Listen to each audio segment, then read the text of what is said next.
우리가 살아가면서 마주하는 수많은 일들 중에는 내 의지나 노력과는 전혀 무관하게 갑작스럽게 찾아오는 불행들이 있죠. 그리고 그 불행을 대하는 사람들의 태도를 보며 우리는 때로 인간의 진짜 밑바닥을 마주하게 되기도 합니다. 오늘 제가 담담하게 풀어놓을 이야기는 누구나 겪을 수 있는 아픔을 함부로 비웃었던 한 남자가 결국 어떤 현실을 마주하게 되었는지에 대한 저의 지난 경험담입니다. 저희 가족은 원래 몹시 평범하고 단란했습니다. 아빠는 동남아시아 쪽을 대상으로 하는 작은 무역회사를 운영하셨고, 엄마는 그런 아빠를 내조하며 저를 따뜻하게 키워주신 다정한 전업주부셨어요. 하지만 제가 대학을 졸업하고 취업을 준비하던 무렵 저희 가족의 평화로운 일상을 송두리째 뒤흔드는 큰 사건이 발생했습니다. 엄마가 장을 보고 돌아오시던 길에 횡단보도에서 신호위반 차량이 치이는 큰 교통사고를 당하신 것입니다. 병원으로 실려가신 엄마는 머리를 심하게 다치셨고 긴급하게 뇌수술을 받아야만 했습니다. 수술실 앞에서 아빠와 제가 밤을 새우며 흘렸던 눈물은 이루 말할 수가 없었죠. 다행히 엄마는 기적적으로 목숨을 건지셨지만 뇌 손상으로 인한 후유증을 피할 수는 없었습니다. 엄마는 그 사고의 후유증으로 인지 능력이 크게 떨어지는 지적 장애 판정을 받게 되셨거든요. 처음에는 그 사실이 너무나도 청천벽력 같았습니다.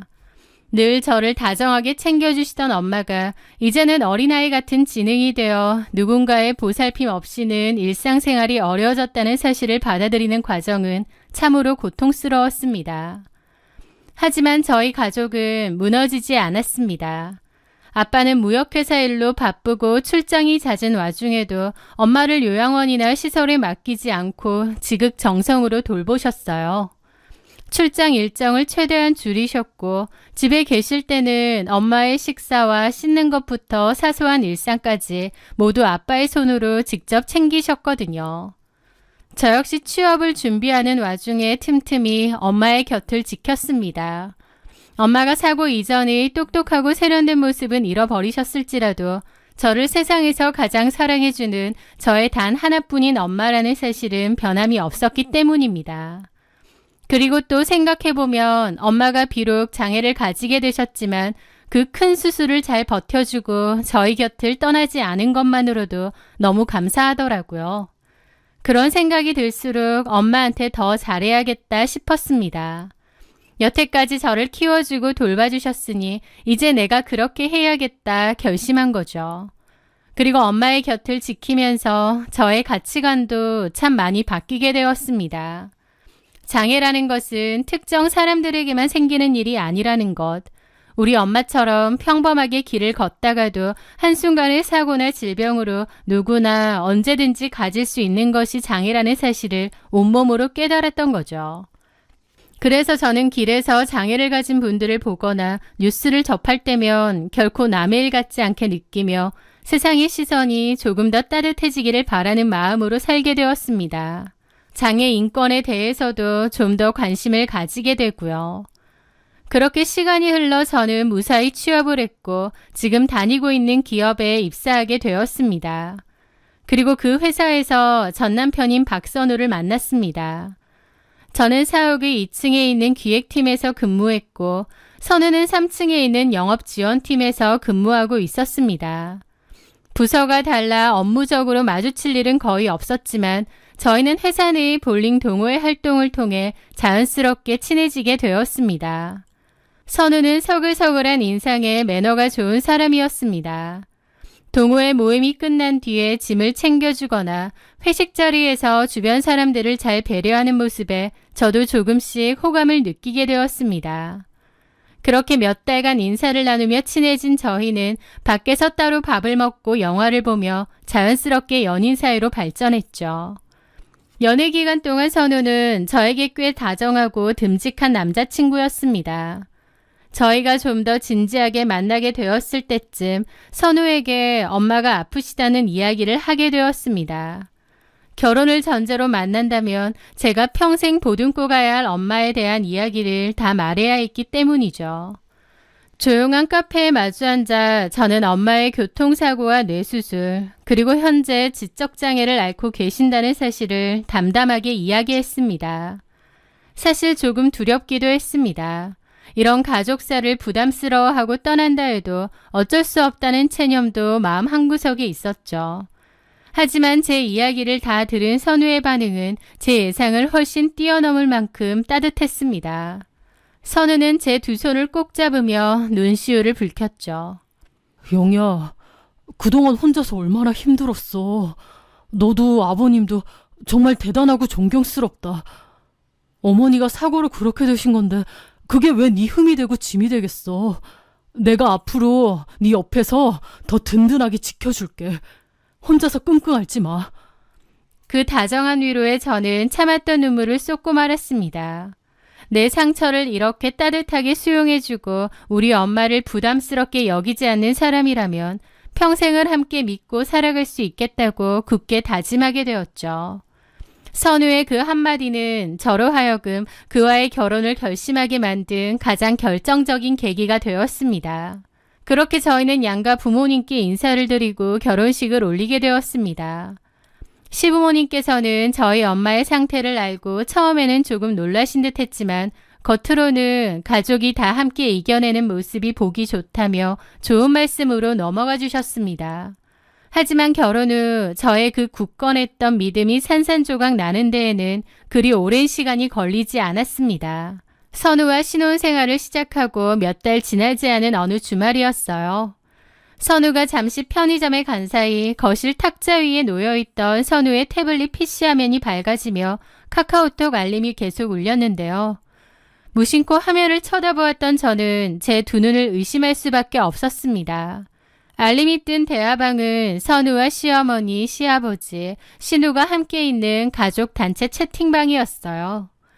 그런데 화면에 떠있는 메시지의 내용이 너무나도 충격적이었죠. 선우야, 다음 주에 영희 친정아버지 출장 가신다며? 그럼 그 모자란 사돈은 누가 돌본다니? 설마 너희 신혼집으로 부른다는 건 아니겠지? 몰라요. 아버님이 요양보호사 부른다고 하긴 했는데 영희가 신경 쓰이나 봐요. 저도 솔직히 장모님 보면 징그럽고 부담스러워 죽겠어요. 영희 앞에서는 맞춰주고 있긴 한데 진짜 답답하네요. 같이 밥이라도 먹을라 치면 막 흘리고 그러는데 그러게 내가 그 결혼 반대하지 않았냐. 지적장애 있는 장모라니 남들한테 말하기도 부끄럽다. 그리고 너희 집에서 데리고 오고 그런 건 하지 마라. 네가 알아서 선 그어야 돼. 나중에 네가 다 감당하면 어떻게 할 거니? 걱정 마세요, 아버지. 제가 미쳤다고 장모님을 감당해요? 저도 절대 그럴 생각 없어요. 영희가 알아서 하겠죠. 그 글들을 읽는 순간 숨이 턱 막히고 온몸의 피가 차갑게 식는 기분이었습니다. 제 앞에서는 내 손을 잡고 위로하며 우리 엄마의 아픔을 보듬어주겠다던 그 다정한 남자의 진짜 속마음이 저토록 잔인하고 표독스러웠다니요. 단순히 부담스럽다는 정도가 아니라 제 엄마를 모자란 사돈, 징그럽다, 미쳤다고 감당하냐라며 철저하게 조롱하고 혐오하고 있었습니다. 시부모님 역시 마찬가지였습니다. 배신감과 분노에 몸이 덜덜 떨렸습니다. 편의점에서 돌아온 선우가 콧노래를 부르며 거실로 들어왔을 때 저는 태블릿 PC를 그의 발밑에 집어 던졌습니다. 이게 다 뭐야? 내 앞에서는 우리 엄마 보듬어주는 척하고 뒤에서는 우리 엄마를 이렇게 씹고 있었어? 징그럽고 답답해? 당황한 선우는 바닥에 떨어진 태블릿의 화면을 확인하더니 얼굴이 사색이 되었습니다. 그는 곧바로 제 앞에 무릎을 꿇으며 변명을 쏟아냈습니다. 영희야, 오해야. 내 본심이 아니야. 부모님이 옛날 분들이시라 장모님 상태에 대해서 조금 안 좋게 생각하셔. 그래서 부모님 맞춰드리려고 마음에도 없는 소리를 맞장구 친 것뿐이야. 장모님도 내 가족인데 내가 진심으로 이런 말을 하겠어? 진짜 그냥 엄마 아빠한테 맞춰드린 것뿐이야. 부모님을 핑계로 대며 그저 대화방의 분위기를 맞추느라 무심코 뱉은 말실수라며 변명했습니다. 정상적인 상황이었다면 당장 이혼을 고려했어야 할 만큼 큰 상처였지만 이제 막 신혼생활을 시작했는데 바로 관계를 엎어버리기가 현실적으로 쉽지 않았습니다. 그리고 한 번만 용서해달라고 앞으로는 절대 이런 일 없을 거라며 싹싹 비는 남편의 모습을 보고 저는 끓어오르는 속을 꾹 누르며 바보같이 그 사과를 받아주고 말았습니다. 그래, 부모님이 걱정하시니까 대충 맞장구 쳐준 걸 거야. 실제로는 나한테도 잘하고 우리 엄마한테도 잘하니까 한 번은 넘어가 주자. 라며 흐린 눈으로 넘어가게 된 거죠. 어쩌면 저도 좀 비겁했을지도 모르고요. 하지만 그 사건 이후 선우를 향한 저의 마음속에는 지울 수 없는 불신의 씨앗이 깊게 뿌리를 내리게 되었습니다. 선우가 아무리 다정하게 굴어도 그 가식적인 가면 뒤에 숨겨진 차가운 시선이 자꾸만 떠올랐기 때문입니다. 그리고 제가 느꼈던 그 쎄한 불길함은 얼마 지나지 않아 최악의 형태로 현실이 되었습니다. 결혼 후 1년쯤 지났을 무렵이었습니다. 동남아를 오가며 무역업을 하시던 저희 아빠에게 중요한 출장 일정이 잡혔습니다. 보통은 아빠가 출장을 가실 때면 요양보호사님을 부르거나 제가 친정으로 가서 엄마를 돌보았는데 이번에는 기간이 꽤 길어져서 제가 매일 출퇴근하며 친정에서 지내기가 조금 버거운 상황이었습니다. 고민 끝에 저는 선우에게 양해를 구했습니다. 선우 씨, 아빠가 이번에 태국으로 2주 정도 출장을 가셔야 해. 내가 친정에서 출퇴근하기가 너무 멀어서 그런데 이번 2주만 엄마를 우리 신혼집에 모셔와서 지내면 안 될까? 낮에는 보호사님이 와서 봐주실 거고 저녁에만 내가 퇴근해서 챙기면 되니까 당신한테는 피해 안 가게 할게. 선우는 속으로는 내키지 않았을지 몰라도 겉으로는 쿨하게 고개를 끄덕였습니다. 그래, 아버님 일 때문이신데 어쩔 수 없지. 모시고 와. 내가 늦게 퇴근해서 많이는 못 돕더라도 이해해주고. 그렇게 엄마가 저희 신혼집으로 와서 잠시 지내게 되었습니다. 그런데 정말 기가 막힌 우연, 아니 악연이라고 해야 할까요? 엄마가 저희 집에 오신 지 이틀째 되던 날 시댁에서도 큰 문제가 터졌습니다. 시아버지가 주식 투자로 큰 돈을 잃으신 사실을 시어머니가 알게 되면서 두 분 사이에 이혼 이야기가 오갈 정도로 엄청난 부부싸움이 벌어진 것입니다. 분을 이기지 못한 시어머니는 짐을 싸서 집을 나와버리셨고 갈 곳이 없었던 시어머니가 다짜고짜 저희 신혼집으로 들이닥치셨습니다. 내가 그 인간 꼴 보기 싫어서 당분간 너희 집에서 좀 지내야겠다. 며칠만 신세 좀 지자. 그렇게 저희 신혼집에는 출장 간 아빠를 대신해 잠시 머물게 된 저희 엄마, 그리고 시아버지와 싸우고 홧김에 가출하신 시어머니가 졸지에 한 지붕 아래에 함께 머물게 되고 말았습니다. 저는 시어머니와 엄마가 단둘이 집에 남겨지는 것이 못내 불안했지만 낮에는 요양보호사님이 와 계셨고 회사에 연차를 낼 수도 없는 상황이라 어쩔 수 없이 출근을 해야만 했죠. 며칠만 있으면 아빠가 돌아오실 테니까 별일 없겠지. 하지만 그것은 저의 너무나도 아니라고 순진한 생각이었습니다. 며칠 뒤 퇴근 시간보다 조금 일찍 외근을 마치고 집으로 돌아온 저는 현관문을 열기도 전에 집안에서 들려오는 날카로운 고함 소리에 그 자리에 얼어붙고 말았습니다. 아휴, 진짜 답답해 죽겠네. 칠칠맞게 이걸 다 흘리고 먹어? 무슨 애새끼도 아니고. 아휴, 우리 선우가 너희 집안이랑 결혼해서 이 고생을 하는 거 생각하면 내가 억장이 무너져. 시어머니의 날카로운 고함 소리였습니다. 집에는 시어머니와 엄마밖에 없을 텐데요. 저는 떨리는 손으로 황급히 비밀번호를 누르고 집 안으로 뛰어 들어갔습니다. 거실의 광경은 제 가슴을 갈기갈기 찢어놓기에 충분했습니다. 식탁 의자에 잔뜩 움츠러든 채 앉아있는 저희 엄마, 그리고 그 앞에서 삿대질을 하며 화를 내고 있는 시어머니. 엄마의 앞에는 먹다 흘린 과일 조각들이 널브러져 있었고 엄마는 겁에 질린 어린아이처럼 두 손을 모은 채 시어머니의 눈치만 보며 덜덜 떨고 계셨습니다. 사고 이후 인지 능력이 떨어지셨을 뿐 상대방이 자신에게 화를 내고 적대감을 보인다는 사실 정도는 엄마도 본능적으로 다 느끼고 상처를 받으십니다. 겁이 질려 눈물만 뚝뚝 흘리는 엄마의 모습을 보는 순간 제 안에서 이성의 끈이 끊어져 버렸습니다. 지금 뭐 하시는 거예요? 제가 가방을 던지듯 내려놓으며 소리치자 시어머니는 흠칫 놀라며 뒤를 돌아보았습니다. 하지만 이내 본인이 잘못한 것이 없다는 듯 당당하게 턱을 치켜들었습니다. 아니, 네 엄마가 과일을 바닥에 다 흘리고 먹길래 내가 좀 가르쳐주고 있었다. 아무리 모자라도 이 정도는 본인이 좀 신경 쓸 수 있지 않니? 요양보호사도 퇴근하고 없는데 네 친정엄마 뒤치다거리까지 내가 해야겠어? 저는 끓어오르는 분노를 억누르며 엄마에게 다가가 엄마의 떨리는 어깨를 감싸 안았습니다. 어머니, 저희 엄마가 일부러 흘렸어요? 몸이 불편해서 그러신 거 뻔히 아시면서 어떻게 그런 모진 말을 하세요? 그리고 여기 저랑 선우 씨가 사는 집이기도 하지만 엄밀히 말하면 제 돈이 훨씬 더 들어간 집이에요. 아버님이랑 싸우고 갈 데 없어서 며느리 집에 신세지러 오셨으면 최소한의 예의는 지키셔야 되는 거 아닌가요? 제 단호한 말에 시어머니는 얼굴이 불그락 푸르락해졌습니다. 뭐? 신세? 시어미한테 말버릇이 그게 뭐야? 그때였습니다. 퇴근을 하고 집으로 돌아온 남편 선우가 현관문을 열고 들어왔습니다. 거실의 험악한 분위기를 본 선우는 당황하며 저희 둘 사이를 말리려 들었습니다. 왜 그래, 둘이? 엄마, 무슨 일이야? 시어머니는 아들을 보자마자 기세 등등해져서 저를 향해 아이고 싫어. 선우야, 너 그냥 이혼해라. 내가 사돈 과일 좀 흘렸길래 잔소리 좀 했다고. 네 마누라가 나보고 자기 집에 얹혀 사는 주제에 예의를 차리라면서 눈을 부라린다. 아이고, 내가 어이가 없어서. 저는 선우를 쳐다보았습니다.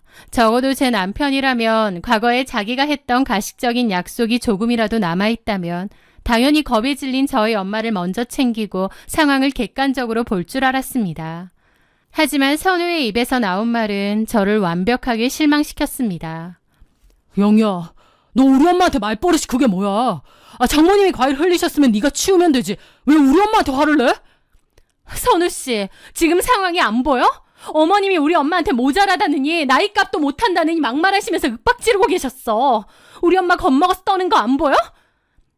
그런데 그 와중에 선우는 짜증스럽게 머리를 쓸어넘기며 자신의 진짜 속마음을 내뱉더라고요. 진짜. 솔직히 장모님 오시고 있는 거 답답하고 힘든 건 사실이잖아. 우리 엄마가 무슨 요양보호사도 아니고 장모님 비위 맞춰? 네가 좀 둥글게 넘어가면 되지. 너 이러는 거 완전 자격지심이야. 그 순간 저는 아주 차갑게 이성을 되찾았습니다. 예전에 카톡 대화방에서 보았던 장모님 애 같아서 징그럽고 부담스러워 죽겠다던 선우의 문자가 다시금 머릿속에 선명하게 떠올랐습니다. 이 남자는 변한 적이 없었습니다.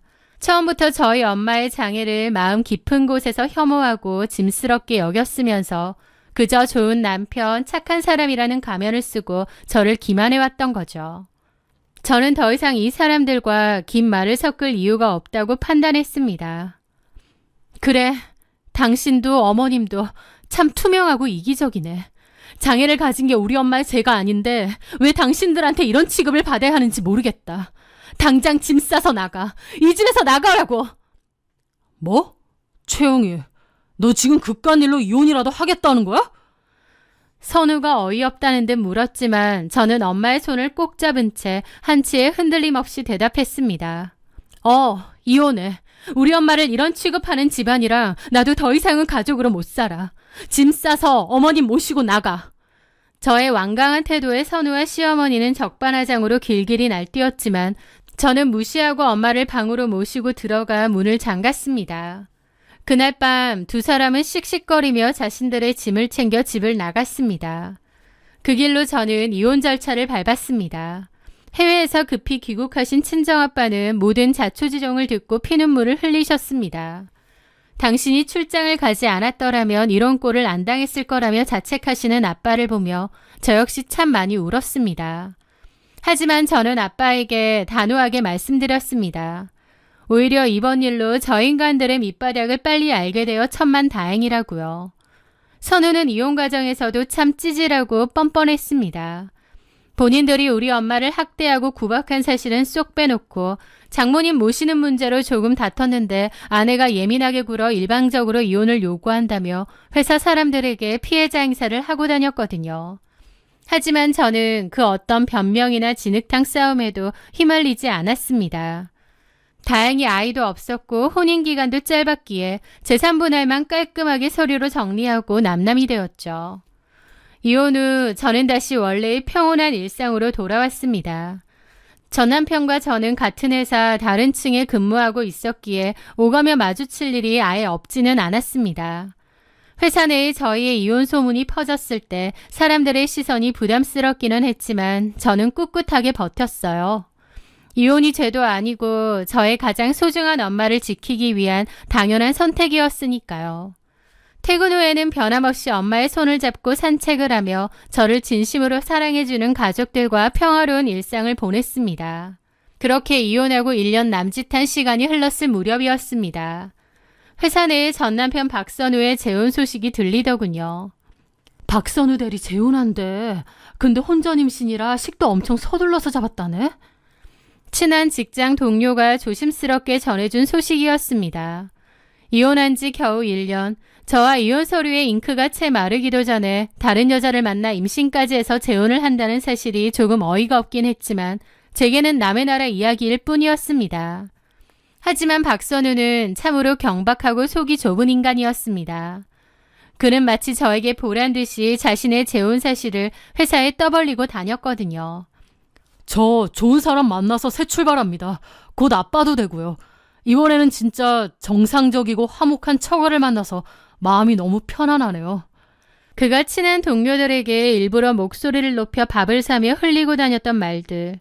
정상적인 처가라는 그 얄팍한 단어 속에 저희 엄마의 장애를 깎아내리고 저를 향한 조롱이 섞여 있다는 것을 저도 바보가 아닌 이상 다 알고 있었습니다. 하지만 저는 일절 반응하지 않았습니다. 그가 저를 향해 어떤 섀도우 복싱을 하든 저는 꿋꿋하게 무시하며 제 업무에만 집중했어요. 그렇게 시간은 참 빠르게 흘렀습니다. 박선우의 현재 아내는 무사히 아들을 출산했다고 했고 세상을 다 가진 듯 유난을 떨더라고요. 카카오톡 프로필 사진은 온통 태어난 아들 사진으로 도배되었고 상태 메시지는 내 인생의 전부 완벽한 내 아들 같은 문구로 하루가 멀다 하고 바뀌었으니까요.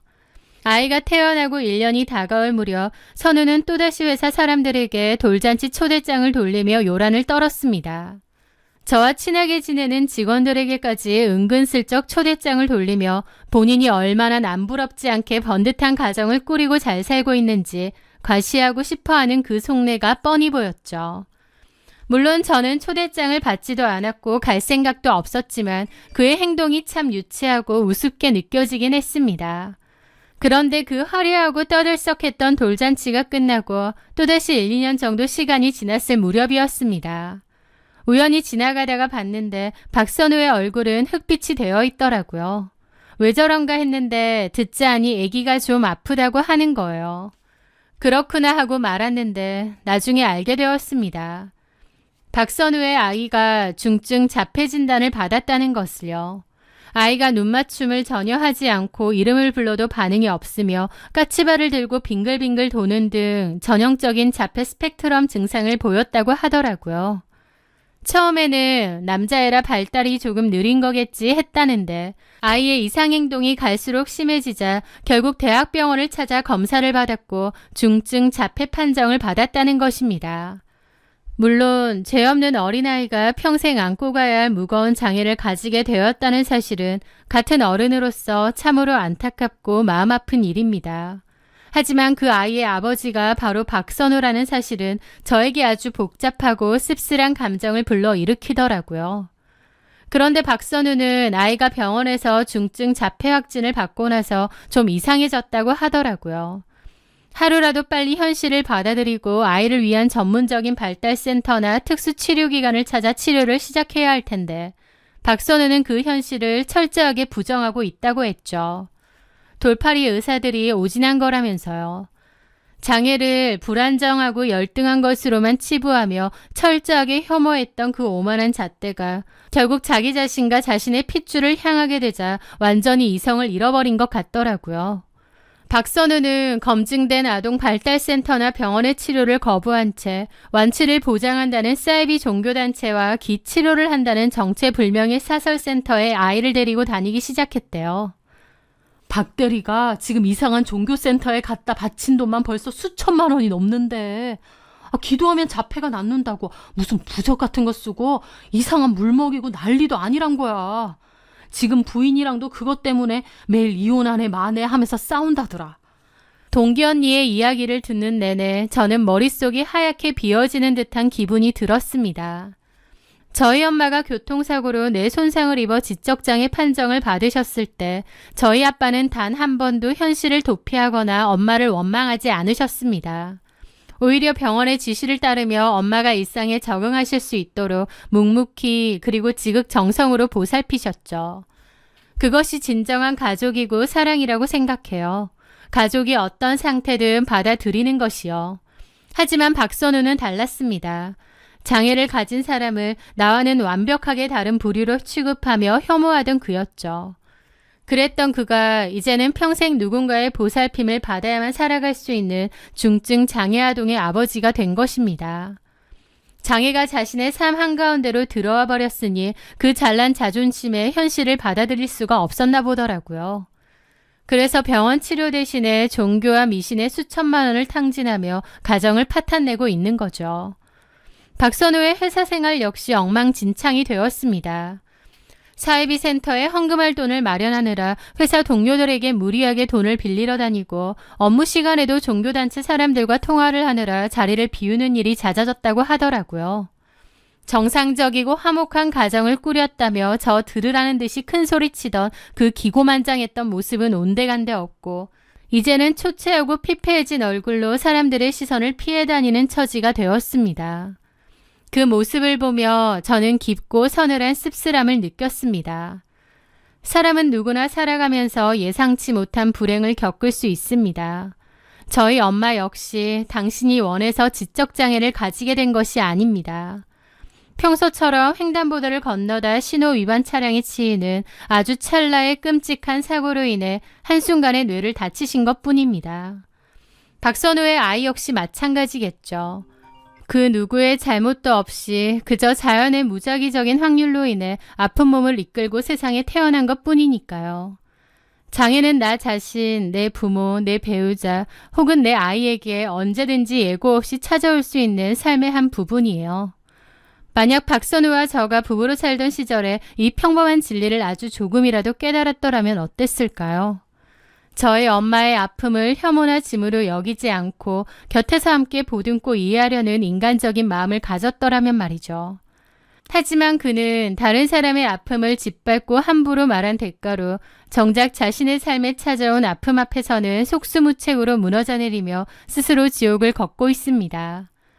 본인이 직접 겪어봐야만 남의 눈물을 이해할 수 있다면 그것은 참으로 어리석고 불행한 삶이 아닌가 싶어요. 이제 박선우는 평생을 바쳐 그가 그토록 부정하고 혐오했던 장애라는 현실과 마주하며 살아가야 할 것입니다. 그 기나긴 시간 동안 자신이 과거 저희 엄마와 제게 던졌던 그 잔인했던 말들이 얼마나 오만하고 무지한 것이었는지 뼈저리게 반성하게 되길 바랍니다. 저는 요즘 퇴근 후 친정에 들러 엄마와 함께 시간을 보냅니다. 여전히 엄마는 가끔 방금 드신 식사를 깜빡하거나 어린아이처럼 투정을 부리시기도 해요. 하지만 아빠와 저는 엄마의 그런 모습조차 사랑으로 끌어안으며 잘 지내고 있습니다. 우리 가족에게 엄마는 숨겨야 할 부끄러운 짐이 아니라 지켜줘야 할 소중한 일상 그 자체이기 때문이죠. 다른 사람이 겪는 시련과 아픔에 대해 함부로 입을 놀리거나 내 인생에는 절대 그런 불행이 없을 것이라며 오만하게 구는 것은 교만이라고 생각합니다. 저는 삶이 우리에게 언제 어떤 형태의 파도를 보낼지 모르니 늘 타인에게 다정하고 겸손하게 살아야 한다는 것을 가슴 깊이 새겼습니다. 비록 저의 결혼 생활은 상처와 배신으로 짧게 끝이 났지만 저는 조금도 후회하지 않아요. 그 아픈 경험 덕분에 진짜 가족의 의미를 깨달았고 시련 앞에서도 무너지지 않는 단단한 마음을 얻었으니까요. 앞으로도 저는 어떤 편견에도 흔들리지 않고 저의 소중한 엄마와 가족들을 지키며 저만의 굳건하고 평화로운 삶을 살아갈 것입니다. 저의 이야기를 끝까지 들어주셔서 진심으로 감사합니다.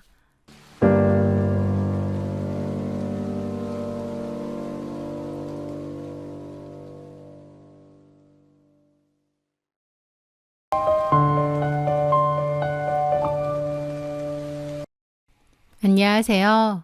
저는 작은 개인 카페를 운영하고 있는 30대 여성 최세나라고 합니다. 살다 보면 내가 온 마음을 다해 사랑했던 진심이 누군가에게는 그저 철저하게 이용하기 좋은 도구가 되기도 한다는 것을 깨달았습니다. 그 잔인한 깨달음을 얻기까지 제가 겪었던 기가 막힌 거짓말과 배신의 시간들을 차분하게 이야기해 볼까 합니다. 저는 직장인들이 많은 도심지에서 카페를 운영하고 있었습니다.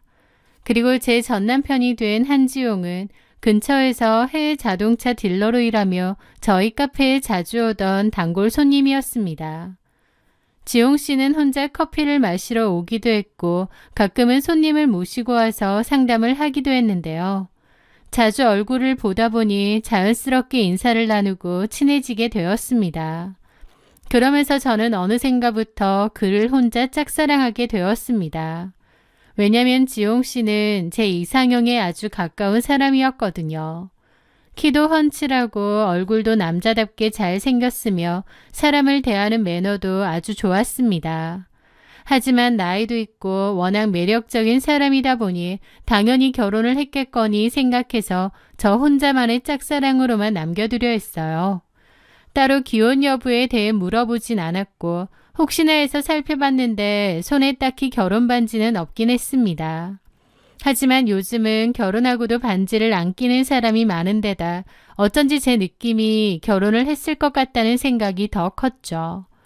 그러던 어느 날 카운터에서 커피를 건네며 가벼운 대화를 나누게 되었습니다. 아까도 계약 성사된 거죠? 예, 성실하셔서 와이프분이 참 좋아하시겠어요. 제가 은근슬쩍 떠보듯 말하자 그가 빙긋 웃으며 대답했습니다. 저 싱글이에요. 그 말을 듣는 순간 속으로 결혼을 한 게 아니구나 싶어 가슴이 뛰었습니다. 그날 이후 저는 용기를 내보기로 했습니다. 어느 날 그가 카페에 왔을 때 제가 직접 만든 샌드위치를 갖고 가서 드시라며 서비스로 드렸어요. 그러면서 편지를 넣어 조심스레 제 마음을 전했죠. 엄청난 고민 끝에 건넨 호감 표시였습니다. 그런데 그날 이후 지용 씨는 며칠 동안 저희 카페의 발길을 뚝 끊었습니다. 저는 제가 섣부른 행동으로 그 사람을 불편하게 만들었구나 싶어 깊이 자책했고 또 거절당했다는 생각에 참 많이 슬펐습니다. 그런데 일주일쯤 지났을까 그가 다시 카페 문을 열고 들어왔습니다. 오랜만에 본 그가 반갑기도 했고 한편으로는 거절당한 섭섭함이 교차하더라고요. 그런데 그가 커피를 주문하며 뜻밖의 말을 건넸습니다. 세나 씨, 그동안 제가 몸이 좀 안 좋아서 출근을 못했어요. 혹시 괜찮으시면 퇴근하고 저랑 술이나 한잔 하실래요? 저는 속으로 뛸 듯이 기뻤고 흔쾌히 좋다고 대답했습니다. 가게 문을 닫고 근처 술집에서 마주 앉은 그는 조심스럽게 자신의 비밀 하나를 털어놓았습니다. 세나 씨, 사실 제가 싱글이라고 했는데요. 그냥 싱글 아니고 돌싱이에요. 생각지도 못한 말이었습니다. 돌싱이요? 네, 저 이혼했거든요. 언제? 이혼한 지는 1년 정도 되었어요. 결혼 생활도 1년 정도 했고 성격 차이로 헤어졌으니 엄청 짧게 한 거죠. 그럼 아이도 없으시겠네요? 그렇죠 뭐. 그는 이혼의 상처 때문에 앞으로는 그냥 혼자 살겠다고 굳게 마음먹었다고 했습니다. 그런데 세나 씨가 저한테 마음을 표현해 주셔서 많이 고민했습니다. 저는 이혼남인데 세나 씨는 이런 제가 정말 괜찮으신가요? 저는 조금 고민했지만 이내 괜찮다고 고개를 끄덕였습니다. 이혼 경력이 있긴 해도 자식이 있는 것도 아니고 1년 남짓 살다가 성격 차이로 헤어진 것이라면 큰 흠이 아니라고 생각했거든요. 그런 것보다 그 남자의 매력이 저에겐 더 크게 다가왔던 거죠. 그렇게 저희는 연애를 시작했습니다. 연애하는 동안 저는 지용 씨를 정말 많이 좋아했습니다. 애초에 제가 먼저 좋아하기도 했고 연애하는 내내 그 사람에게 정말 잘하려고 매 순간 노력했습니다. 솔직히 제가 너무 좋아하다 보니 연애 관계에서 의리되어도 아무 상관이 없었습니다. 그 사람에게 진심이었고 온 마음을 다해 사랑했죠. 그렇게 저희는 8개월의 연애 끝에 결혼식을 올렸습니다. 신혼생활은 평탄하고 무난한 편이었어요. 결혼 후 저는 아이를 빨리 갖고 싶었습니다. 결혼 전 남편도 아이를 갖는 것에 동의했기에 저희는 자연스럽게 임신을 준비했습니다. 하지만 1년이 지나도 아이가 잘 생기지 않더라고요. 나이도 있는데 혹시 문제가 있는 건 아닐까 초조해진 저는 시험관 시술이라도 받아야 하나 진지하게 고민하고 있었습니다. 그러던 어느 날 남편 친구의 부부 동반 모임에 참석하게 되었습니다. 술자리가 길어지며 다들 얼큰하게 취기가 올랐을 때였습니다. 남편의 친한 친구 한 명이 좀 취해서인지 갑자기 제 남편에게 그런 말을 하더라고요. 야, 지용아, 나도 이번에 묶을 예정인데, 너 저번에 묶은데 거기 원장님 수술 잘하냐? 아프진 않고? 순간 식당의 공기가 차갑게 얼어붙었습니다. 남편은 사색이 되어 당황한 얼굴로 말하더라고요. 야, 너 술 취했냐? 갑자기 무슨 헛소리야. 와이프분 수술한 거 모르셔? 이 새끼 취했네. 뭔 수술? 남편은 황급히 화제를 전환하며 분위기를 수습하려 하더라고요. 하지만 저는 머리를 세게 얻어맞은 것처럼 엄청난 충격을 받았습니다. 남편이 정관 수술을 했다뇨. 남편 친구가 술에 취해 실언을 한 것 같지도 않았습니다. 수술을 안 했는데 했다고 할 리는 없으니까요. 하지만 사람들 앞이었기에 일단 아무 내색도 하지 않고 표정 관리를 했습니다. 그리고 모임이 끝나고 집에 돌아오자마자 단도직입적으로 따져 물었습니다. 당신 정관 수술했어? 나한테 똑바로 말해. 남편은 제 눈을 피하며 머리를 감싸지더니 이내 한숨을 쉬며 고개를 끄덕였습니다. 미안해. 이게 무슨... 당신 나랑 아이 갖기로 약속했잖아. 내가 1년 동안 임신 안 돼서 혼자 마음고생하는 거 뻔히 보면서 어떻게 수술을 했다는 거야? 사람 바보 만들어? 도대체 언제 수술한 건데? 제가 악을 쓰며 화를 내자 남편은 말도 안 되는 핑계를 대기 시작했습니다. 수술한 지는 좀 됐어. 당신이 아이를 너무 간절하게 원하니까 실망할까봐 차마 말을 못했어. 나 사실 전처랑도 아이 문제로 싸우다가 헤어진 거야. 난 아이 가질 생각 없거든. 왜? 그럼 연애 때라도 솔직하게 말을 했어야지. 나는 분명 아이 갖고 싶다고 했고 당신도 동의했잖아. 근데 어떻게 여태까지 감쪽같이 나를 속여? 도대체 언제까지 속일 생각이었어? 도저히 이해가 안 되더라고요. 처음엔 말 못했다 쳐도 제가 그동안 아이 가지려고 노력한 걸 알면 나중에라도 말을 했어야죠. 남편이 도대체 뭔 생각을 한 건지, 이 사람이 어쩜 그렇게 천연덕스럽게 나를 속인 건지 기가 막혔습니다. 저희는 그날 밤 한바탕 크게 싸웠고 며칠 동안 지독한 냉전을 겪었습니다. 생각할수록 배신감이 정말 컸어요. 이거 이혼 사유 아닌가 싶기도 했죠. 그런데 참 바보 같게도 더 많이 좋아하는 사람이 진다는 말이 맞는 것 같아요. 도저히 남편을 이해할 수 없을 것 같으면서도 결국 그냥 이 일을 덮고 넘어가 주기로 했거든요. 아이 문제는 너무 실망스럽지만 어쨌든 남편과는 계속 잘 지내고 싶었어요. 그리고 아이 문제는 차후에 시간을 두고 천천히 설득해보면 되지 않을까 생각했습니다.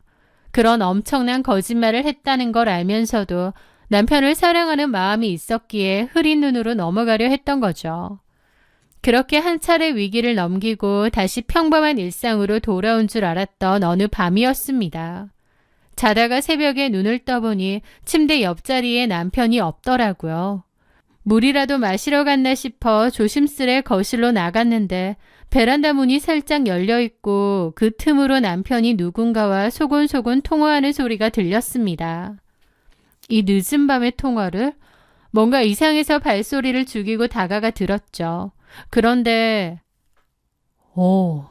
우리 애기 열은 좀 내렸어? 어제 병원은 다녀온 거지? 순간 제 귀를 의심했습니다. 우리 애기? 병원? 이게 뭔 소린가 싶더라고요. 그런데 남편 통화가 거의 끝나려는 것 같아 숨을 죽이고 일단 다시 방으로 들어왔습니다. 그리고 모른 채 하며 자는 채를 했죠. 하지만 잠은 조금도 오지 않았어요. 애기라니? 이게 뭔 소린가 싶어 밤을 꼴딱 지새웠습니다. 다음날 퇴근한 남편이 잠이 든 사이 몰래 남편의 핸드폰 통화 목록을 열어보았습니다. 전날 새벽에 통화한 번호의 주인은 놀랍게도 그의 전처 박희주였습니다. 전처랑 어제 그렇게 통화했다고? 심장이 덜컥 내려앉더라고요.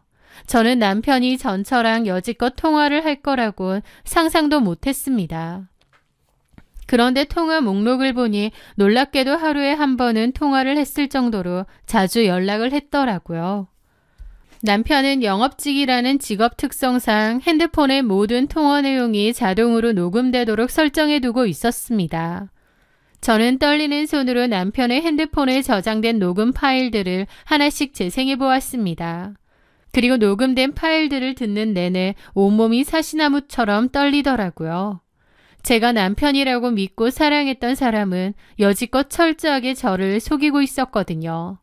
일단 남편과 전처 사이에는 자식이 없다고 했지만 아니었습니다.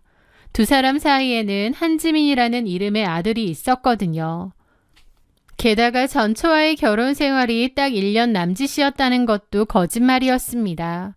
사실은 3년을 살았고 아이가 돌이 되었을 무렵에 이혼을 한 것 같더라고요. 저에게 그동안 아주 천연덕스럽고 아무렇지 않게 거짓말을 한 거예요. 하지만 가장 소름 끼치고 저를 비참하게 만들었던 것은 두 사람의 관계였습니다. 남편은 저 몰래 정기적으로 전처와 아이를 만나고 있었고 겉으로는 아이를 보러 간다는 핑계였지만 통화 내용을 들어보면 사실 남편은 전처에게 미련을 버리지 못하고 있었던 것 같더군요. 아니 미련 정도가 아니라 다시 절절하게 서로 좋아하고 애정을 나누고 있었던 거예요. 그냥 모르고 들으면 여전히 사이좋은 부부구나 싶을 정도로요. 둘이 재결합에 관한 얘기도 상당히 많이 나누고 있었습니다. 녹음 파일 속에서 남편이 전처에게 하는 고백은 제 심장을 갈기갈기 찢어놓기에 충분했죠. 희주야, 나 사실 너 잊어보려고 지금 와이프랑 재혼한 거였어. 근데 당신을 도저히 잊을 수가 없다. 솔직히 나 재혼한 거 지금 너무 후회돼. 내가 조만간 정리할 테니 우리 재결합하자. 그 목소리를 듣는 순간 세상이 와르르 무너져 내리는 것 같았습니다. 남편은 저를 사랑해서 결혼한 것이 아니었습니다. 전처를 향한 자신의 미련을 덮고 도피하기 위해 저를 이용한 것뿐이었습니다. 그 통화 녹음 파일들은 저를 완벽하게 기만하고 있었죠. 저는 울면서 자고 있는 남편을 깨웠습니다. 그리고 그 녹음 파일들을 눈앞에서 하나씩 재생했죠. 남편은 당황한 기색을 숨기지 못하고 눈알을 굴려대더라고요. 저는 끓어오르는 분노를 억누르며 남편에게 맹렬하게 따져 물었습니다. 당신 지금 뭐 하자는 거야? 애도 있고 전처도 여태껏 만나고 있었네? 그게... 그러면서 감쪽같이 나를 속여? 속일 게 따로 있지. 진짜 미친 거 아니야? 내가 전에 정관 수술했던 건 그냥 넘어가 줬는데 이건 다른 문제지. 미안하다. 그리고 전처한테 미련이 넘치네. 아직도 못 잊었나 봐. 나랑 정리하고 재결합하고 싶다고? 이렇게 애도 만나고 전처도 만날 거면 도대체 나랑 결혼 왜 한 거야? 나를 지금 이용한 거야? 니들 사랑 노름에 나 이용한 거냐고. 제가 불같이 화를 내자 남편은 변명을 늘어놓기 시작했습니다. 미안해. 근데 내 얘기 들어봐. 나도 처음엔 당신을 사랑했어. 근데 애까지 있다고 말하면 당신이 떠날까봐 나도 모르게 거짓말한 거야. 그 뒤론 타이밍을 못 잡았던 거고. 그리고 당신 정말 좋은 사람이고 나한테 과분한 거 아는데 막상 재혼을 하고 살아보니까 당신을 향한 내 마음이 사랑이 아니었다는 걸 깨달았어. 또 아들도 걸리고. 그의 입에서 나오는 말들은 변명이 아니라 제 가슴에 꽂히는 비수였습니다. 자신이 잘못했다면서도 제 가슴에 씻을 수 없는 상처를 주더라고요. 미안하다. 내가 너무 어리석었어. 근데 아들도 눈에 너무 밟히고 어이가 없어서 아무 말도 못하고 쳐다보자 그는 정말로 쓰레기 같은 소리를 덧붙였습니다. 근데 여보, 당신도 좋은 사람인 거 알아. 그리고 결혼했으니 내가 당신 책임져야 되는 것도 맞고. 그래서 만약에 당신이 이를 문제 삼지 않고 그냥 넘어가 준다면 나도 굳이 당신하고 이혼 안 하고 같이 살 거야. 그건 또 뭔 개소리야. 그냥 이대로 살겠다 이거지. 두 집 살림을 하시겠다. 근데 당신이 이걸 문제 삼는다면 그냥 헤어지는 게 나을 것 같고. 남편 놈은 지가 하는 말이 뭔 소리인지 지는 알까요? 정말 말도 안 되는 개소리를 계속 하더라고요. 저한테 수도 없이 거짓말을 하고 전처랑 다시 만나고 누가 봐도 자기가 명백한 유책 배우자인데 마치 저에게 선택권을 주는 척 가스라이팅을 하는 겁니다. 이 인간은 제가 훨씬 더 많이 좋아하고 그래서 여지껏 많이 봐주고 넘어가준다는 사실을 아주 잘 알고 있었습니다. 그래서 언제나 의리였던 저의 마음을 약점 잡아 뻔뻔하게 두 집 살림을 묵인하라고 강요하는 것이었죠. 저는 도대체 어떻게 이 상황을 헤쳐나가야 할지 몰라 며칠을 뜬 눈으로 밤을 새웠습니다. 그런데 그날 이후로 오히려 남편은 제가 괴로워하든 말든 더 이상 제 눈치조차 보지 않았습니다. 전처가 아이 핑계를 대며 부르면 남편은 아주 당당하게 집을 나서서 전처를 만나러 갔거든요. 저한테 다 들켰으니 감출 것도 없다 이거죠. 폭발할 대로 폭발한 저는 결국 그 전처라는 여자를 직접 만나보기로 결심했습니다. 그리고 남편의 핸드폰에서 알아낸 번호로 전처에게 연락을 해 제가 운영하는 카페로 나와달라고 요구했습니다. 오후 2시까지 오겠다던 그 여자는 약속 시간이 1시간이나 지난 3시가 다 되어서야 카페 문을 열고 들어왔습니다. 자리에 앉은 그녀는 미안한 기색 하나 없이 핑계를 댔습니다. 안녕하세요. 저한테 전화하신 분이죠? 네, 맞아요. 좀 늦으셨네요. 오다가 어디 잠깐 들를 때가 있어서요. 할 얘기가 뭐죠? 그녀의 한쪽 손에는 핸드백이, 다른 한쪽 손에는 하얀 종이 가방 하나가 들려 있었습니다. 저는 본론을 꺼냈습니다. 두 사람 이미 이혼해서 끝난 사이인 걸로 아는데 왜 이렇게 계속 만나는 거예요? 제 직설적인 질문에 전처는 오히려 콧방귀를 끼며 대꾸했습니다. 그런 건 저한테 따질 게 아니라 한지용한테 직접 물어보셔야죠. 왜 굳이 저를 불러내서 이러시는지 모르겠네요. 전처의 태도는 몹시 오만하고 당당했습니다. 아무리 전에 부부 사이였다 한들 지금은 이혼했고 남남이잖아요. 불륜이라는 인식이 없나요? 글쎄요. 아이 아빠가 아이 만나러 오는 건데 무슨 그렇게까지. 정말 아이만 만났어요? 통화 내용 들어보니 아니던데. 솔직히 말해서 한지용이 저보다 더 재결합을 원하고 있어요. 저 잊으려고 재혼했는데 오히려 제가 더 그립대요. 그럼 그쪽이 지용이 마음 잘 좀 붙들어매지 그러셨어요. 라며 깐족대는데 저도 완전 폭발하더라고요. 뭐라고요? 이보세요. 당신 상간녀야. 상간녀라고 하니 듣기 거북하네요. 지용이한테나 얘기하지 왜 나한테 이렇게 큰 소리 치는지도 이해가 안 되고. 지용이 말 들으니까 그쪽이 완전 껌뻑 죽고 다 맞춰준다던데. 지용이한테는 한마디도 못하면서 나는 만만해 보여? 뭐 이런 것들이 다 있어 진짜? 여기까지 온 것만 해도 제 딴에는 크게 시간 내서 온 거예요. 제 시간 뺏지 마시고 할 말은 한지용하고 직접 하세요. 전처는 뻔뻔하게 할 말만 내뱉고는 자리에서 일어났습니다. 저는 그녀의 뒷모습을 보며 참담한 심정을 느꼈습니다. 이 두 사람의 연병 같은 사랑 노름과 미련 사이에 내가 이용당했구나 싶더라고요. 전처가 가방을 챙겨 떠난 뒤 저는 한참이나 멍하게 카페 의자에 앉아 있었습니다. 참을 수 없는 비참함에 눈물조차 나지 않더라고요. 마음을 추스르고 자리에서 겨우 일어났을 때 저는 맞은편 의자에 무언가 놓여있는 것을 발견했습니다. 공교롭게도 전처가 아까 들고 왔던 그 종이 가방을 그 자리에 그대로 깜빡 두고 간 것이었습니다. 저는 무심코 그 종이 가방 안을 들여다보았습니다. 그리고 그 내용물을 확인한 순간 저는 심장이 멎는 듯한 엄청난 충격을 받았습니다. 이게 뭐야? 그런데 유리창을 통해 보니 저 멀리서 전처가 다시 카페로 돌아오는 게 보이더라고요. 종이 가방을 가지러 온 모양이었죠.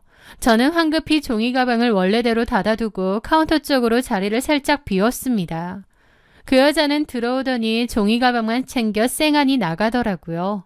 제가 그 안에 내용물을 보았다는 사실을 전혀 눈치채지 못한 채요. 그날 저녁 남편은 뻔뻔한 얼굴로 저에게 어떻게 할 건지 결정을 내렸냐고 물었습니다. 저는 아주 차갑고 단호하게 대답했습니다.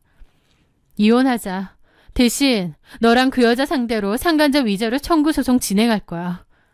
남편의 표정이 일순간 굳어졌습니다. 꼭 그렇게까지 해야 돼?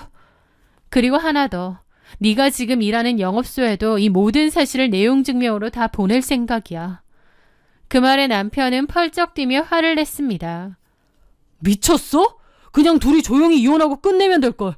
왜 굳이 남의 직장까지 들쑤시면서 일을 크게 만들어? 불륜도 더러운 불륜이지만 눈 하나 깜짝 않고 전부 다 속이려 한 게 더 소름 끼쳐. 와이프도 이렇게 완벽하게 속여먹는 사기꾼 새끼가 대체 무슨 영업을 하고 다른 사람한테 차를 팔아? 당신네 영업소 사람들도 그리고 당신 고객들도 당신의 그 더러운 실체를 다 알아야 한다고 생각해. 제가 한치의 물러섬도 없이 독하게 나가자 남편은 크게 당황했습니다. 야, 이제 와서 이혼하고 끝내는 마당에 이렇게 시끄럽게 진흙탕 싸움 만들어서 당신한테도 좋을 거 없잖아. 제발 이성적으로 생각해. 당신도 장사하는 입장 아니야? 시끄러워서 좋을 거 있냐고. 그는 제발 직장만은 건드리지 말라며 저를 설득하려 했습니다. 하지만 저는 이미 두 사람에게 철저히 이용당했다는 배신감과 분노가 너무 커서 내 살을 깎아먹더라도 무슨 짓이든 다 해야 직성이 풀릴 것 같았습니다. 며칠 뒤 남편이 손을 썼는지 시어머니에게서 먼저 연락이 왔습니다. 시어머니는 저를 만나자마자 위자료 명목이라며 꽤 큰 액수가 든 돈봉투를 건넸습니다. 저는 시어머니 앞에서 참았던 눈물을 터뜨리며 펑펑 울었습니다. 어머니, 전처랑 이렇게 미련이 절절하게 남아있으면서 애초에 저랑 결혼을 왜 했는지 모르겠어요. 숨기고 속인 게 한두 가지가 아니에요. 시어머니는 제 손을 잡고 달래주는 척하며 한숨을 쉬었습니다. 미안하다, 새아가. 어쨌든 다 내가 내 아들놈을 잘못 키운 탓이야. 내가 미안해. 하지만 다정한 말투 뒤에 시어머니의 진짜 목적은 제 입을 막는 것이었겠죠. 다만 너도 근처에서 얼굴 내놓고 카페 장사하는 입장인데 일을 크게 만들면 너도 별로 좋을 건 없지 않겠니? 그냥 조용히 끝내는 게 서로의 체면을 위해서라도 낫지 않겠어? 내가 이렇게 위자료도 챙겨왔다. 위로금도 좀 더 보탰고 적지 않은 금액이야. 그러니까 제발 여기서 덮어주고 조용히 끝내자. 시어머니의 말에 저는 잠시 고민했습니다. 사실 저도 속에서는 천불이 나고 분했지만 시어머니 말씀대로 저 역시 동네에서 계속 장사를 해야 하는 입장이었습니다. 남편의 직장을 들쑤시고 상간소송을 진행하며 진흙탕 싸움을 하다 보면 사실 저 역시 망신을 당할 수도 있었죠. 그리고 직장에 알리니 많이 한 건 사실 너무 분해서 내뱉은 말이었고 저도 그렇게까지 크게 일을 만들고 싶지는 않았습니다. 게다가 제가 굳이 난리치지 않아도 남편을 알아서 지옥으로 빠뜨릴 결정적인 이유가 하나 있었습니다. 바로 전처의 치명적이고 더러운 비밀을 쥐고 있다는 거죠. 그래서 저는 시어머니의 말에 설득된 듯 건네주는 위자료를 받기로 하고 여기서 조용히 끝내주겠다고 합의했습니다. 시어머니도 정말 고맙고 미안하다고 하더라고요. 그렇게 이혼을 하기로 했는데 저를 통해 전처에 대한 애절한 사랑을 다시 확인했다고 착각하는 남편을 보면 여전히 마음이 씁쓸하고 비참했습니다. 하지만 한편으로는 제가 전처의 비밀을 알고 있었기에 그들의 헛된 로맨스가 참 우습고 가소롭게 느껴지기도 했죠. 그렇게 위자료를 받고 모든 합의 이혼 절차가 완료된 날이었습니다. 이제 법적으로 아예 남남이었죠. 법원 앞에서 서류 정리를 마치고 돌아서기 전 저는 마지막으로 남편에게 말을 건넸습니다. 이제라도 전처를 얼마나 끔찍하게 사랑하는지 깨달아서 참 좋겠네. 제가 비아냥거리듯 말했지만 남편은 아무런 대꾸도 하지 않고 시선을 피했습니다. 너한텐 미안해. 우리 인연은 끝이지만 잘 살아. 넌 좋은 남자 만날 수 있을 거야. 그래, 너도 잘 살아.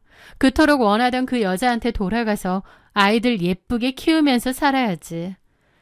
제 말에 남편이 의아하다는 듯 고개를 들었습니다. 아이들은 아니고 지민이라고 아들 하나 있어. 저는 속으로 코웃음 치며 폭탄의 핀을 뽑았습니다. 무슨 소리야? 그 여자 둘째 임신했던데?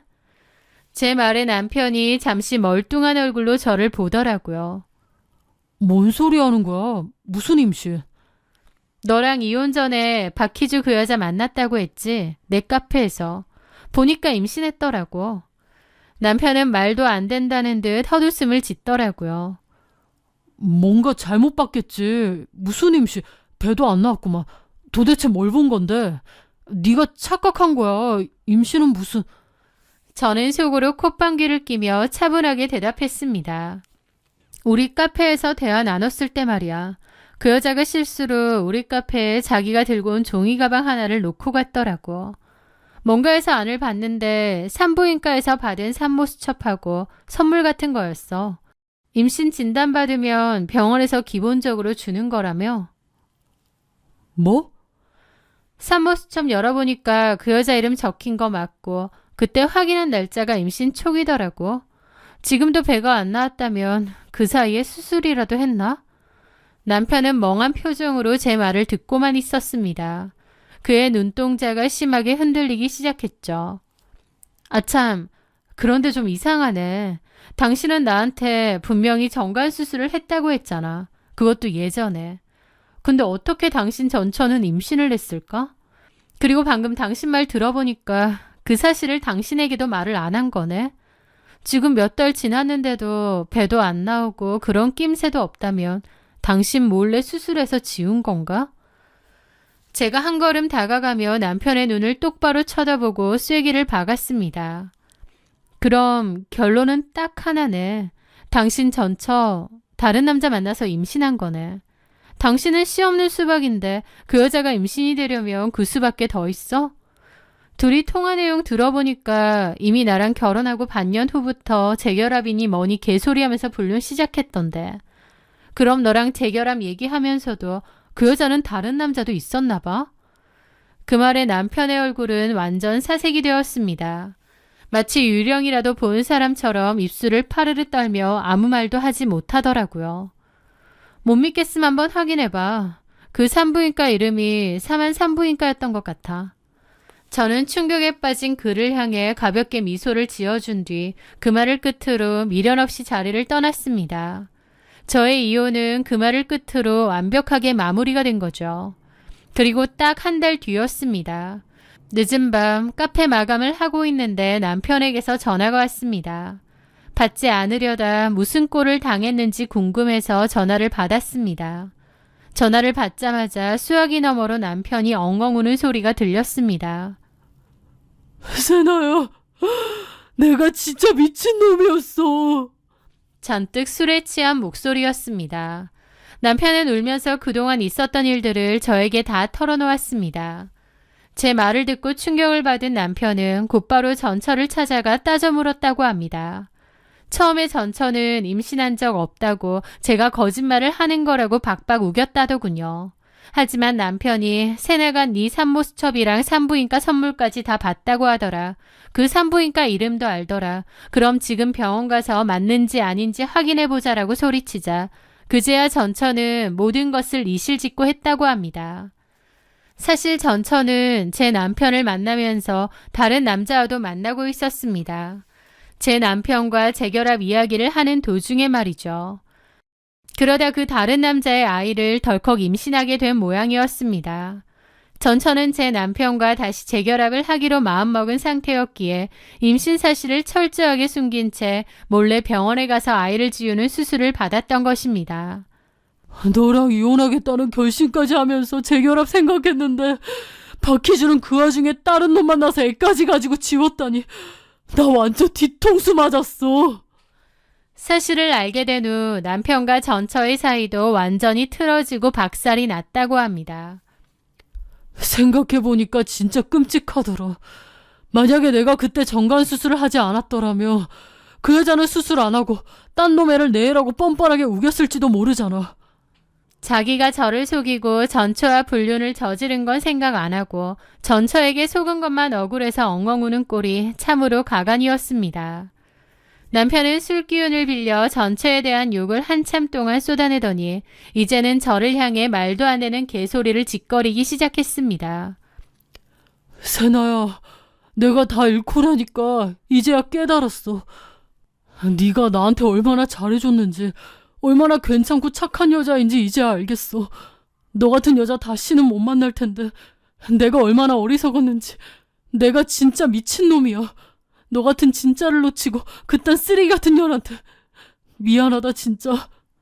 그 구차하고 찌질한 하소연을 듣고 있던 저는 헛웃음을 터뜨렸습니다. 야 한지호, 나랑 살 때는 전처에 대한 사랑을 깨달았다고 헛소리하더니 이제 전처랑 틀어지니까 나에 대한 사랑을 깨달았어. 너 그거 병 아니니? 세나야, 내가 진짜 잘못했어. 너 나 많이 사랑했잖아. 나 다시는 한눈 안 팔게. 어?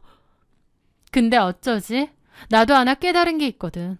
네가 얼마나 바보 같고 멍청하고 소름 끼치는 인간인지 나도 아주 확실하게 깨달았어. 수도 없는 거짓말을 하면서 눈 하나 깜짝 안 했지. 내가 그때도 말했지만 불륜보다 그 거짓말들이 더 소름 끼쳐. 저는 차갑게 가라앉은 목소리로 마지막 경고를 날렸습니다. 당신이 어떻게 살든 나랑은 이제 아무 상관없는 일이야. 앞으로 살면서 길거리에서 마주쳐도 아는 척하지 마. 저는 남편의 대답을 듣지도 않고 그대로 전화를 끊어버렸습니다. 그리고 그 번호는 영원히 수신 차단 목록에 넣어버렸습니다. 그렇게 저는 짧았던 결혼 생활에 종지부를 찍고 완벽한 싱글로 돌아왔습니다. 처음에는 내가 온 마음을 다해 사랑했던 진심이 이렇게 남의 사랑 노름에 이용당했다는 사실이 참 억울하기도 했습니다. 하지만 지금은 오히려 이렇게 빨리 끝난 게 천만다행이라는 생각도 들어요. 불륜도 불륜이지만 위기를 모면하기 위해 거짓말을 밥 먹듯이 상습적으로 했던 그 사람. 게다가 지 마음 하나도 결정 못 내리는 우유부단함. 만약 전처의 비밀을 모르고 남편과 어찌어찌 봉합해서 계속 같이 살았다 하더라도 분명 그 사람의 거짓말과 우유부단함 때문에 더 크고 끔찍한 문제들이 끊임없이 터졌을 것입니다. 그래서 차라리 더 시간이 지나기 전에 이렇게 확실하게 실체를 알고 끝을 낸 것이 나중에 제 남은 인생을 생각하면 100번, 1000번 나은 일이었다고 확신합니다. 이미 일은 다 벌어졌고 다 끝이 났습니다. 저는 지나간 일에 매달려 억울해하기보다는 그냥 제 앞날만 생각하며 카페 운영에 매진하고 있어요. 주변 사람들은 짧은 결혼 생활 끝에 상처만 받고 이혼한 저를 보며 불쌍하다고 위로를 건네곤 합니다. 하지만 저는 정말 괜찮습니다. 저는 제 감정에 솔직하게 충실했고 그때 그 사람을 사랑했던 제 마음은 한치의 거짓도 없는 온전한 진심이었거든요. 최선을 다해 사랑하고 최선을 다해 부딪혔기에 지금 저에게는 그 어떤 후회도 미련도 남아있지 않습니다. 거짓말과 배신으로 얼룩진 사람들은 결국 자기들끼리 얽혀 비참한 결말을 맞이했으니 저는 이제 홀가분한 마음으로 저만의 행복한 미래를 예쁘게 가꾸어 나가려고 합니다. 제 씁쓸하지만 시원했던 지난 이야기를 끝까지 들어주셔서 진심으로 감사합니다.